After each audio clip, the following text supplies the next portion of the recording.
want to really see something that said, take a look at what happened.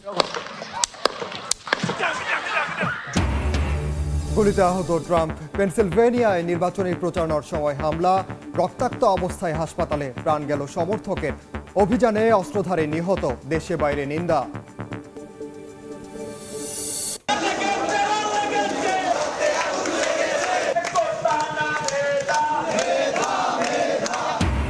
কোটা সংস্কারের দাবিতে শিক্ষার্থীদের গণপদযাত্রা।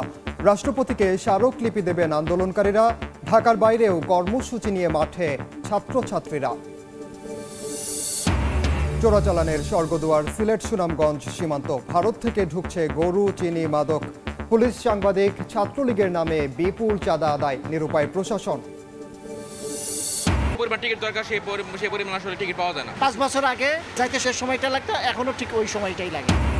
Record বিনিয়োগেও ঢুকছে সম্ভাবনার বেল। 10 বছরে 1.5 লাখ কোটি টাকা ব্যয় করলেও বাড়েনি যাত্রী সেবার মান।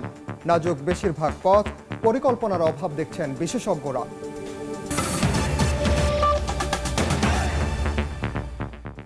সময় সংবাদের সঙ্গে আছি আমি ওমর ইনান।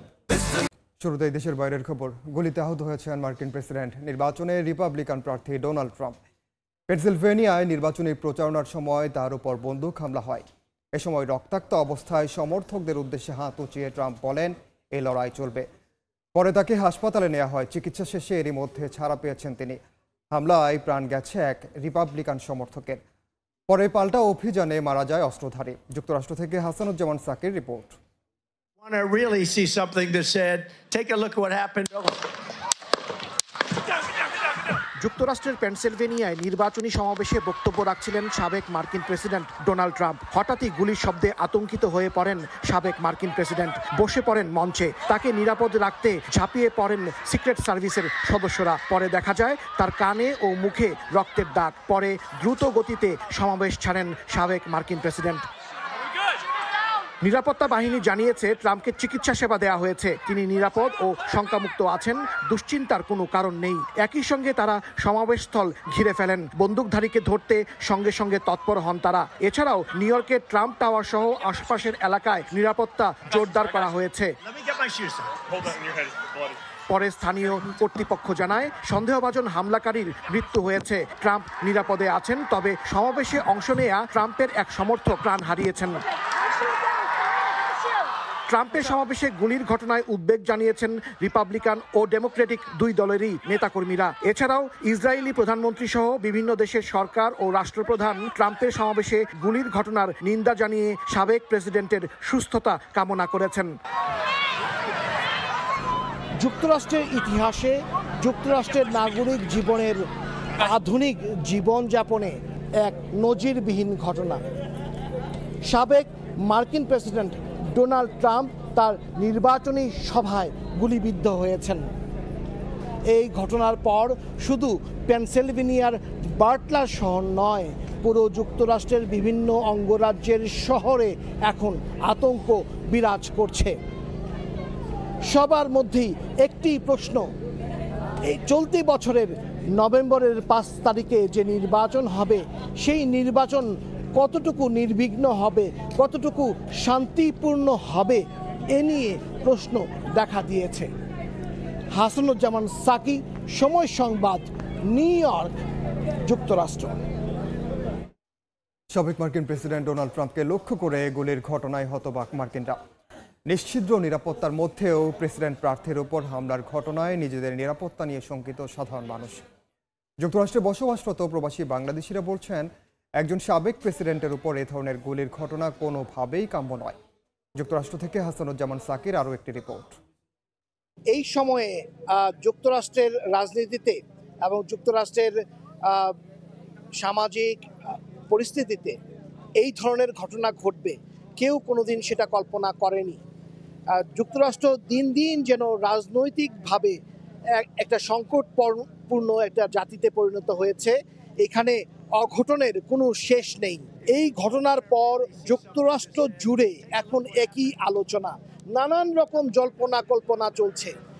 আমরা যারা তৃতীয় বিশ্বের দেশের নাগরিক, এই যুক্তরাষ্ট্রে এসে অভিবাসী জীবনযাপন যারা করছেন, তাদের মনের মধ্যে একটি প্রশ্ন যে উন্নত জীবনের জন্য যে যুক্তরাষ্ট্রে আসা, সেই আসার জায়গায় যুক্তরাষ্ট্রের রাজনীতি, যুক্তরাষ্ট্রের যে সামগ্রিক পরিস্থিতি তা কি তা সমর্থন করছে?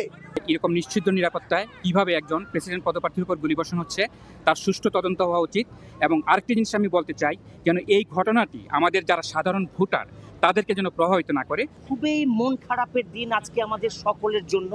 আমরা চাই না এটা শুধু আমেরিকাতে না, পৃথিবীর কোথাও যেন এই ধরনের ঘটনা আর যেন না ঘটে। I hope that this will never repeat again. তৃতীয় বিশ্বের বিভিন্ন দেশে, এমনকি বিভিন্ন জায়গায়, রাশিয়া, ইউক্রেন, বিভিন্ন জায়গায় এই ধরনের ঘটনার কথা আমরা এর আগে শুনেছি, কিন্তু যুক্তরাষ্ট্রের ইতিহাসে, রাজনীতিতে কখনো এই ধরনের ঘটনার কথা কিন্তু শোনা যায়নি। হাসানুজ্জামান সাকি, সময় সংবাদ, যুক্তরাষ্ট্র। প্রসঙ্গ, রাজধানীর ওসমানী স্মৃতির মিলনায়তনে জাতীয় রফতানি ট্রফি প্রদান অনুষ্ঠানে বক্তব্য রাখছেন প্রধানমন্ত্রী শেখ হাসিনা। সরাসরি যাচ্ছে সেখানে। আমরা ব্যবসায়ীদের ব্যবসা বাণিজ্য যাতে চালাতে পারেন, আমরা কিন্তু বিশেষ প্রণোদনা দিয়েছি সকলকে। এই প্রণোদনা শুধু না, মাত্র 4% সুদে ইন্টারেস্টে আমরা সবাইকে ঋণ নেওয়ার সুযোগ করে দিয়েছি। গার্মেন্টস শ্রমিক সহ শ্রমিক শ্রেণী, তাদের মজুরিটা আমরা সরকারের পক্ষ থেকে দিয়ে দিয়েছি। আর বাংলাদেশের বিভিন্ন শ্রেণীর মানুষ, একেবারে রিক্সার পিছনে যারা পেইন্টিং করে বা আমাদের সংস্কৃতিতে যারা যন্ত্রসঙ্গীত, অথবা যারা সাধারণ খেটে খাওয়া মানুষ, এবং সেই সাথে মসজিদের ইমাম, মুয়াজ্জিন থেকে শুরু করে বেসরকারি শিক্ষক থেকে শুরু করে এমন কোনো শ্রেণী ছিল না বাংলাদেশে যাদের খুঁজে বের করে প্রত্যেককে আমরা নগদ অর্থ সহায়তা দিই। আর তাছাড়া সাধারণ যারা দরিদ্র মানুষ, তাদেরকে আমরা নগদ অর্থ সহায়তা দিই।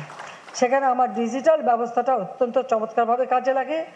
আমরা মানে G2P, গভর্নমেন্ট টু পাবলিক, একটা টিপ দিলে আমি 50 লক্ষ মানুষের কাছে পৌঁছাতে পারি, তাদের সাহায্য করতে পারি, আর্থিক সহায়তা দিতে পারি। সেখানে আমরা হিসেব নিয়েছিলাম 35 লক্ষ লোক আমাদের কাছে আবেদন করেছিল, আমরা তাদেরকে সাহায্য করেছি। আমরা মুজিব বর্ষ উদযাপন করার সময় সিদ্ধান্ত নিলাম বাংলাদেশে কোনো মানুষ ভূমিহীন থাকবে না, গৃহহীন থাকবে না। এটা আমি আগেই শুরু করেছিলাম, কারণ এটা জাতির পিতা বঙ্গবন্ধু শেখ মুজিব স্বাধীনতার পরপরই শুরু করেন, যে ভূমিহীন মানুষের মাঝে খাস জমি বিতরণ এবং ঘরবাড়ি করে দেওয়া, কিন্তু সম্পূর্ণ তো করে যেতে পারেননি। আমি আসার পরে 96 সালে ব্যারাক হাউস করা শুরু করলাম। পরবর্তীতে যখন 9-এ আসলাম, আমরা এখন সবাইকে 2 কাঠা জমি এবং একটি করে ঘর, 2টি কামরা, একটা স্যানিটারি ল্যাট্রিন, একটা পাকের ঘর, সুপেয় পানি ব্যবস্থা, বিদ্যুৎ সব করে দিচ্ছি। আজকে একটা মানুষের যখন কিছুই ছিল না, রাস্তায় পড়ে থাকতে হতো, মানুষের কাছে দূর দূর ছাই ছাই শুনতে হতো, আজকে তারা ঘর পেয়েছে। এই ঘরটাই তারা কর্মসংস্থানের একটা ব্যবস্থা হয়ে গেছে। শুধু তাই না, আপনারা শুনলে খুশি হবেন যে তাদের অনেকে বেশ, তারা কিছু কেউ কাজ করে, ব্যবসা বাণিজ্য করে বা চাকরি করে। আমি যখন এটা ভিডিও কনফারেন্স থেকে উদ্বোধন করি, আমাকে যখন একজন বললেন যে আপা, আমি একটা সেকেন্ড হ্যান্ড রেফ্রিজারেটর পেয়েছি, আমি কিনে নিয়েছি। ফ্রিজটা আমাকে দেখালো, আমি দেখলাম। আমাদের দেশের উৎপাদিতর জন্য ঘরে টেলিভিশনও অনেকের আছে, একটা টেলিভিশন ছোট কিনেও তারা লাগিয়েছে। এই যে মানুষটা একেবারে রাস্তায় পড়া, তার কোনো 1 পয়সা কামাই করা বা একটা থাকার জায়গা ছিল না, তাকে কিন্তু এইভাবে আমরা সহযোগিতা করেছি। আজকে 58টা জেলা ভূমিহীন গৃহহীন মুক্ত হয়েছে। ইনশাআল্লাহ মাত্র কয়েকদিনের মধ্যে আর মাত্র কয়েক হাজার দিলেই প্রত্যেকের একটা ঘর হবে। আর ঘর হওয়া মানে কি, আপনাদের উৎপাদিত পণ্য বাজারজাত করারও একটা সুযোগ সৃষ্টি হয়ে যায়। এবং গ্রামের রাস্তাঘাট, বিদ্যুৎ, সব ঘরে ঘরে বিদ্যুৎ সবই আমরা করে দিচ্ছি এই কারণে যে উন্নয়নটার জন্য সকলের হয়, সকলের না হলে তো হবে না। আর যে সমস্ত দেশ এখন আপনারা জানেন এই যুদ্ধে জড়িত হয়ে তাদেরও আর্থিক অবস্থা খারাপ, সেখানে ইনফ্লেশন অনেক বেশি। আমাদের এখন নতুন নতুন জায়গা খুঁজে বের করতে হবে। যারা রপ্তানি করেন, আমি সবসময় আগাগোড়াই বলেছি, একটা হচ্ছে রপ্তানি পণ্য, এই যে আপনার এক্সপোর্ট বাস্কেটটাকে বাড়াতে হবে, বহুমুখী করতে হবে। যে কোনো একটা বিষয়ের উপরে রপ্তানির জন্য নির্ভরশীল থাকা যায় না, কারণ একটা জিনিসের চাহিদা চিরদিন সমানভাবে থাকে না। সেটা মাথায় রেখে আমরা কোন কোন দেশে কি কি রপ্তানি করতে পারি, সেইভাবে আমাদের নিজেদেরই একটা অনুসন্ধান চালানো, সেইভাবে তাদের সাথে যোগাযোগ করা এবং সেই সুযোগটা করা। এই ক্ষেত্রে আমি কি কোটা সংস্কারের দাবিতে গণপদযাত্রা নিয়ে রাষ্ট্রপতির কাছে স্মারকলিপি দেবেন আন্দোলনরত শিক্ষার্থীরা। এই মুহূর্তে ঢাকা বিশ্ববিদ্যালয় ক্যাম্পাসে আছেন সহকর্মী রাশেদ বাপ্পি, সরাসরি যাচ্ছি তার কাছে। বাপ্পি, স্লোগানে প্রকম্পিত রাজপথ, কোটা না মেধা, এই স্লোগান নিয়ে গত কয়েকদিন ধরেই রাজপথে আছেন শিক্ষার্থীরা, আজও আছেন। তবে গত কয়েকদিনের তুলনায় আজকের পরিস্থিতি ভিন্ন, কেননা আমরা দেখতে পাচ্ছি আজ শিক্ষার্থীদের অংশগ্রহণকারী শিক্ষার্থীর সংখ্যা বিগত যে কোনো দিনের তুলনায় অনেক বেশি। কারণ আমরা জানি পূর্ব ঘোষিত যে কর্মসূচি গণপদযাত্রা, সেই গণপদযাত্রা কিছুক্ষণ আগেই, এখন থেকে 10 মিনিট আগে ঢাকা বিশ্ববিদ্যালয়ের কেন্দ্রীয় গ্রন্থাগার থেকে শুরু হয়েছে এবং সেই গণপদযাত্রা ঠিক এই মুহূর্তে টিএসসির মোড় প্রদক্ষিণ করে এগিয়ে যাচ্ছে শাহবাগের দিকে। এখন পর্যন্ত আমাদের কাছে যে তথ্য আছে, শিক্ষার্থীরা এই গণপদযাত্রা যোগে বঙ্গভবনে যাবেন এবং সেখানে গিয়ে রাষ্ট্রপতি বরাবর তারা স্মারকলিপি প্রদান করবেন এবং সেই উদ্দেশ্য সামনে নিয়েই আজ সকাল থেকেই শিক্ষার্থীরা জড়ো হতে থাকেন ঢাকা বিশ্ববিদ্যালয়ের কেন্দ্রীয় গ্রন্থাগারের সামনে। বিভিন্ন শিক্ষা প্রতিষ্ঠান এবং ঢাকা বিশ্ববিদ্যালয়ের বিভিন্ন হলের শিক্ষার্থীরা ব্যানার নিয়ে, ফেস্টুন প্লাকার্ড নিয়ে, মাথায় পতাকা খচিত এবং পতাকা হাতে নিয়ে তারা কিন্তু জড়ো হন এবং এক পর্যায়ে এই গণপদযাত্রা শুরু হয়েছে। এবং গণপদযাত্রার এখন পর্যন্ত যে আমাদের কাছে তথ্য রয়েছে, তাদের যে রুট প্ল্যান, তাতে আমরা জেনে এই গণপদযাত্রা শাহবাগ মোড়ে গিয়ে তারা যাবে মৎস্য ভবন এবং সেই মৎস্য ভবন থেকে কদম ফোয়ারা অর্থাৎ হাইকোর্টের যে মোড় সেখান থেকে তারা প্রেস ক্লাব পল্টন হয়ে হয়তো 0 পয়েন্ট অথবা বায়তুল মোকাররমের সেই রাস্তা হয়ে রাজুক হয়ে তারা যাওয়ার কথা রয়েছে বঙ্গভবনে। এবং এখন পর্যন্ত আমাদের কাছে যে তথ্য আছে যে শাহবাগ মোড়ে পুলিশের কিন্তু বেশ প্রস্তুতি রয়েছে এবং এই বিগত আন্দোলন বা এমন আন্দোলনের ক্ষেত্রে আমরা দেখি এত সংখ্যক মানুষ বা আন্দোলনকারী কিন্তু স্মারকলিপি নিয়ে পৌঁছাতে পারেন না। হয়তো আমরা ধারণা করছি এই শিক্ষার্থীদের মধ্যে দিয়ে কোনো প্রতিনিধি বাছাই করে নেওয়া হলেও হতে পারে। এই ছিল আমার কাছে ঢাকা বিশ্ববিদ্যালয় থেকে শিক্ষার্থীদের যে আন্দোলন, সেই আন্দোলনের সবশেষ খবর। সরাসরি যুক্ত ছিলাম ঢাকা বিশ্ববিদ্যালয় এলাকায়। এদিকে ঢাকার বাইরেও বাংলা ব্লকের থেকে সরে এসে এবার সরকারি চাকরিতে কোটা সংস্কারের এক দফা দাবিতে গণপদযাত্রা কোটা বিরোধী আন্দোলনকারীদের। সকাল 11টায় চট্টগ্রাম বিশ্ববিদ্যালয়, রাজশাহী, খুলনা, রংপুরের বেগম রোকেয়া বিশ্ববিদ্যালয়, সিলেটের শাহজালাল বিজ্ঞান ও প্রযুক্তি বিশ্ববিদ্যালয়ের শিক্ষার্থী ও চাকরি প্রত্যাশীরা বিক্ষোভ মিছিল নিয়ে পথযাত্রায় অংশ নেন। বৈষম্য বিরোধী ছাত্র আন্দোলনের ব্যানারে কোটা সংস্কারের দাবি জানান আন্দোলনকারীরা। দাবি আদায় না হওয়া পর্যন্ত রাজপথ না ছাড়ার হুঁশিয়ারি তাদের। এ পর্যায়ে শীর্ষ সংবাদগুলো জানিয়ে দিচ্ছি আরেকবার। If you want to really see something that said, take a look at what happened. গুলিতে আহত ট্রাম্প। পেনসিলভেনিয়ায় নির্বাচনী প্রচারণার সময় হামলা, রক্তাক্ত অবস্থায় হাসপাতালে, প্রাণ গেল সমর্থকের। অভিযানে অস্ত্রধারী নিহত, দেশে বাইরে নিন্দা।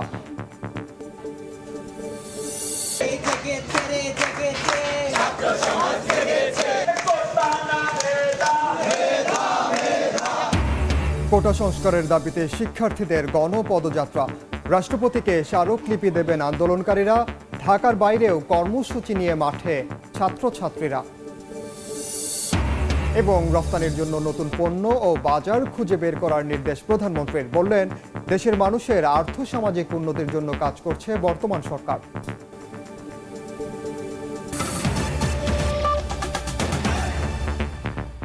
এই ছিল সময় সংবাদ। এরপর খেলার সময় সঙ্গে থাকবেন সহকর্মী মাকসুম আলম খান। ধন্যবাদ আপনাকে। খেলার সময়ের আয়োজন নিয়ে ফিরছি কিছুক্ষণ পর, সঙ্গেই থাকুন সময়ের।